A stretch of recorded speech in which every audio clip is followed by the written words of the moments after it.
In ka ji gangami akwai labari. Yau ma Kanal Turwa ta yi tashin goron zabo inda ta dira garin Agadez ta ɗauki hanya ta wuce Ingal domin ɗauko masu kallanta wani shirin sallah mai suna Kursali. Mun shigo wannan gari za mu ɗauki wannan biki mu kuma kawo maku shi kamar yadda za ku gani. Akwai ababe da yawa kama daga zuwa manyan baƙi, kayan siyarwa na al'ada da na gargajiya, sukuwar dawaki, sukuwar raƙuma, zagayen da raƙumi ke tafiya a gurfane, jakai, sarauniyar kwalliya ko sarauniyar kyawu da sauran ababen burgewa. To sallah Kursali ni dai wagga zawwa ta ita ce ta farin farko.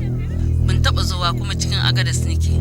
Akwai raye-raye, akwai wake-wake masu daɗi na al'ada da kuma gargajiya.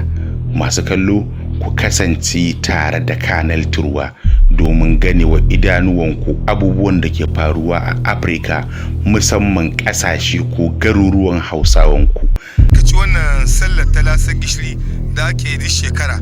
In kuka yi lissafi musamman kun ga akwai raƙumma, akwai jakkai da kansu.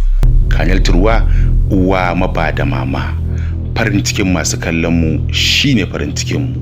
Burin mu kyautata muku a koda yaushe. Radikun haskawa a Kanal Turwa ranar Laraba karfe 9 da dare, sai kuma ranar Alhamis karfe 4 na yamma, ranar Asabar karfe 5 da rabi na yamma. Daukar nauyin shiri Kanal Turwa. Shiryawa Lawal Muhammad Dandagara. Bada umarnin shiri Ibrahim Wisdom.